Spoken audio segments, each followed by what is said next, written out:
Our story begins in 1851, in the middle of nowhere, literally. Picture this: a wagon train, a trail of dust, and a woman named Biddy Mason walking mile after mile behind her enslaver's caravan. Now, if Biddy could see the Los Angeles skyline today, she'd probably say, "All this, and y'all still got traffic?" But back then, LA wasn't much, just a dusty town with dreams. And Biddy? She was carrying the biggest dream of all, freedom. Born into slavery in 1818, Biddy wasn't just any woman. She was a midwife, a healer, and, let's be real, probably the smartest person in any room she walked into. But intelligence doesn't buy freedom. As a child, she was taken from her birthplace in Georgia and sold to different slave owners before ending up with Robert Smith in Mississippi.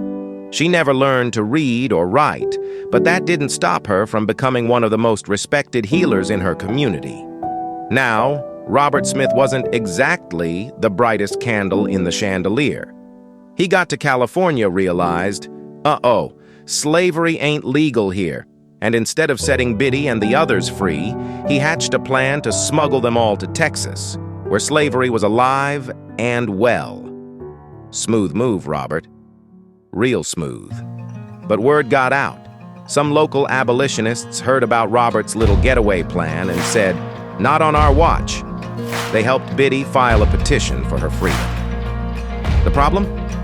California law didn't allow black people to testify in court, so Biddy couldn't even speak in her own defense.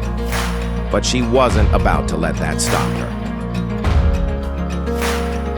The judge took one look at Robert Smith and thought, something don't smell right here.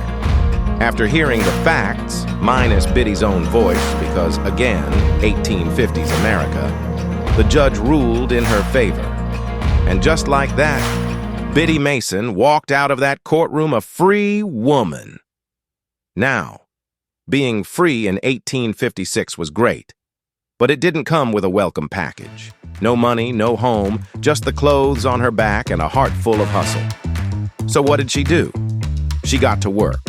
As a midwife, she delivered babies, treated the sick, and saved every single penny.